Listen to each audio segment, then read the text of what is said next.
Good morning and welcome to episode 1 of a brand new vlog series. Man, it feels good to be back on the vlogs. It's been a while, but I really enjoy these. I like the accountability that it brings me, and the whole purpose of these is just to give you guys a personal insight into what I do, how I go about balancing being a dad, running a business, and focusing on myself. It's no easy task, and I think sometimes looking inwards, it's easy to assume I've got my shit together, but a lot of the time I haven't. I'm winging it, I'm doing my best, and that's why I like to showcase as much as possible using these vlogs. And today is Monday the 8th of May. It's just coming up to 5:15, bank holiday Monday, but I've got a spring in my step this morning because inside the Unbreakable Dad program we are kicking off our in-house 60-day challenge, and I'm jumping on this with the lads to give myself some extra accountability off the back of the London Marathon, and I'm going to take you guys on the journey with me. I'm going to be holding myself accountable over the next 60 days with this weekly vlog. Like I said, giving you an insight into everything that is going on, and I cannot wait. So we're kicking off in style. We're just on the way to the gym, nice and early, to get this 60 days off to the best start possible. So let's get to it.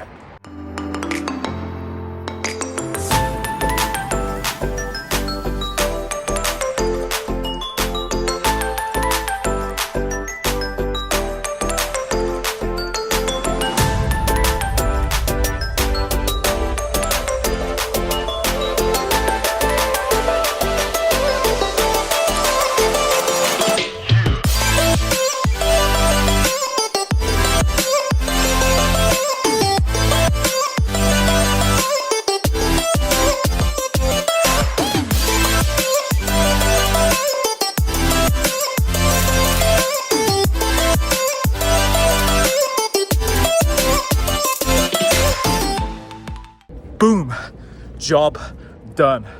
First session of the 60-day challenge, absolutely smashed. That felt good.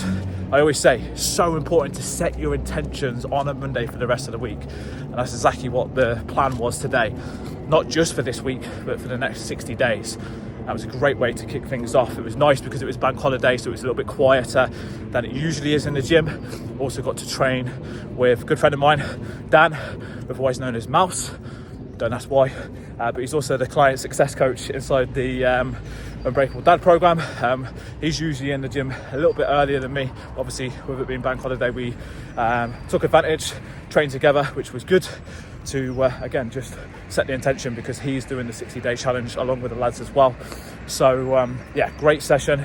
And what I want to do with these vlogs is put a bit of, hopefully, value and content into them as well that you can take away and just get more of an understanding of why I'm doing certain things. And in this first episode, I'm going to be talking about what I call high impact habits. And these essentially are simple habits and actions that I do on a daily basis which have the highest impact on how I show up as a man, as a dad, and a leader. And I'm going to walk you through 10 of the ones that stand out to me the most.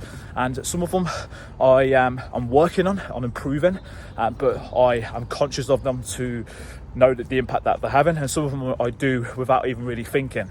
And hopefully you'll be able to get an insight, like I said, into just the simple things, because this is something I coach with all of the guys that I work with, implementing these simple high impact habits that can be done consistently, which have a huge impact on the long term.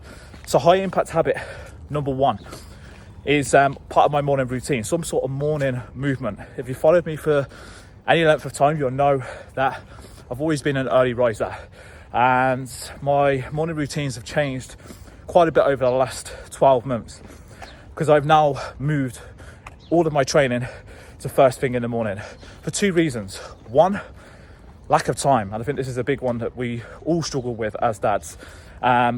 This really helped me be able to be more consistent with my training, doing it first thing in the morning. It's not easy getting up at 5 a.m, but the reward from it, off the back of it, is worth it. And that's why I say, you know, sometimes it is difficult to find time, but we have to adapt. We have to sacrifice that extra hour in bed to show up for ourselves and look after ourselves, to provide a better version of us to those that we care about the most. Second reason is, like I said, the feeling that I get off the back of doing some sort of morning movement, how productive I am for the rest of the day, the energy that it gives me. So there's so many benefits to me now training in the morning, have done for the last year, and it's not something I'm going to be changing anytime soon. So that's the first high impact habit.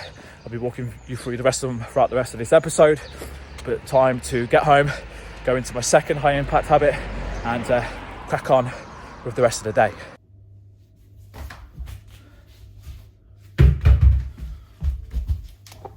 High impact habit number 2, daily stretching. This has been a huge game changer for me. I've always been someone that has struggled to do any sort of stretching. Been pretty good when it comes to staying consistent with training, but when it comes to stretching, mobility, it's something I've always struggled with. But throughout the whole of this year, it's been the most consistent I've ever been. And all I've done is just moved it to my morning routine. It's literally the first thing I do as soon as I come in from my run or the gym session.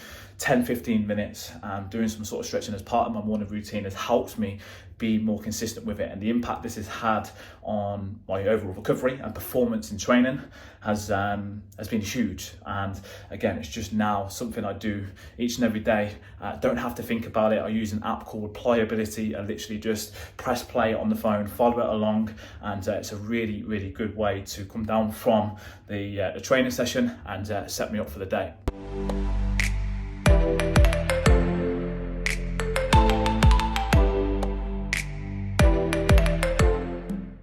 All right, so high impact habit number 3 is this bad boy. This is going to be a new habit that I'm installing over the course of the next 60 days. Cold water exposure. I've had multiple attempts at this in previous times and haven't got very far with it. Cold showers, and haven't been able to stay consistent. So I've decided to up the ante a little bit, put some skin in the game. We've now got, what's this, Harry? A cold pool. A cold pool. And this is going to become a daily discipline and challenge as part of the next 60 days. And I'm really not looking forward to this. It's raining as well, which just adds to it. And yeah, so we get in. He's more excited than anyone else. What do you reckon, Harry? It's cold. It's cold. It's cold. It's cold. It's absolutely freezing. 4, 3, 2, 1, go in! You're freezing! Look at you! 3, 2, 1. Yes! All right, there we go. First ice bath done. What do you think of that, boys? The thought of doing it is worse than actually itself. So, job done. All right, so morning routine boxed off. I'm just about to dive into the first work block of today. Today is slightly different because, of course, it is a bank holiday, so I haven't had to worry about getting the kids to school this morning. Normally, I try and get my training and stretch session done before 7 a.m. because that's usually when the boys are just waking up. And then, of course, it's about getting them fed, getting them sorted, and then doing the school run before diving into the work I've got on for that day. But took advantage this morning, a little bit more time on my hands. The boys enjoyed the new addition to my morning routine of the cold plunge. They're definitely going to be keeping me accountable on that over the next 60 days. And yeah, we are rocking the mighty Sky Blues today as well. Huge day for us today. Last day of the championship season. We need 1 point to secure our playoff position, which is crazy to be even saying that after the start we had this season. But yeah, big day. So gonna get what work I need done today, finish up a little bit earlier, and then I can just keep my fingers crossed that we can get the job done today. Mondays are all about just checking in with all of my clients, all of the Unbreakable dads that I work with inside of the program, make sure they've got everything they need heading into the week. That's always my number one priority on a Monday. Today's pretty simple though, because everyone's starting the 60-day challenge alongside myself, and the group is absolutely buzzing. It's going to be an incredible environment for the guys to really explore what they are capable of and what they're capable of when they go all in over the next 60 days. So yeah, I'm excited to be leading the charge on this. Yeah, it's going to be an incredible 60 days.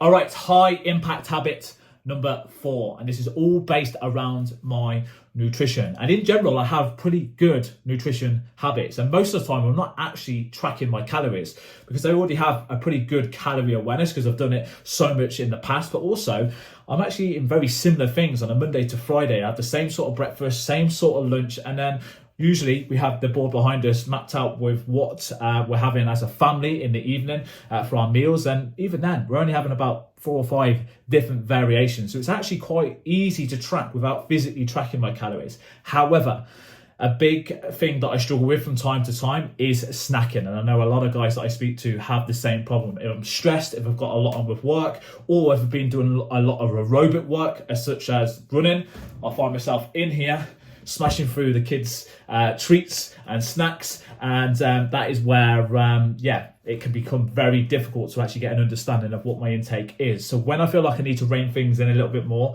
which I'm doing over the course of the next 60 days, I will physically track or use MyFitnessPal, which is really simple to use, and that just gives me a level of accountability and more awareness of what it is that I'm actually consuming to be able to then track and measure closely. And what I'm going to be doing, one of the vlogs in this series is going to be a whole day on my nutrition. Literally, I'll just take you through what I'm having throughout the day, what I'm having for my snacks, how I navigate kind of my hunger and navigate my sweet tooth, which I have. And it's not going to be anything spectacular. I keep things really, really simple. For me, it's all about convenience. When we're lacking in time and we're busy, we cannot be spending huge amounts of time in the kitchen rustling things up. I haven't got time to be doing that. So for me, it's about keeping it simple. But yeah, habit number 4, high impact habit number 4 is tracking, or if I'm not tracking, having some sort of structure to my day with my nutrition, and most importantly, awareness with my intake. All right, so that is work boxed off for the day, and now it is time for the real business. Just about to sit down and turn on Gillette Soccer Saturday on a Monday, which feels really weird, for what is probably going to be a very nervy 90 minutes. I can already tell. I have been invited out to watch the game with a few friends, but I think I'd just much prefer to sit here and just hope that we can get the job done. I've never wanted a game to be 0-0 and a boring affair so much in my life, just so we can get that point and we can secure the playoff place. It's going to be an incredible achievement if we can do it, so fingers crossed. But before we dive into that, I just wanted to talk to you about high impact habit number 5. This is a really simple one for me, really easy one to be honest, and it is hydration. I always focus on minimum 2 litres of water a day, but to be honest, I'm normally over that, purely for the fact that, call me weird, I don't drink tea or coffee, never have, and yeah, this is just the go-to fluid for me, apart from the occasional drop of alcohol from time to time. But yeah, this is really simple for me, and I know a lot of people that I speak to struggle with water intake and struggle with hydration, but for me it's a simple one, and yeah, it makes a huge difference to how I'm feeling on a day-to-day basis. I just cannot go without it. So high impact habit number 5, very, very simple. Minimum 2 litres of water. I always have these big bottles, so I can just have it everywhere I go, and it's just easy to be able to consume enough throughout the day. But anyway, down to the real business. Let's go.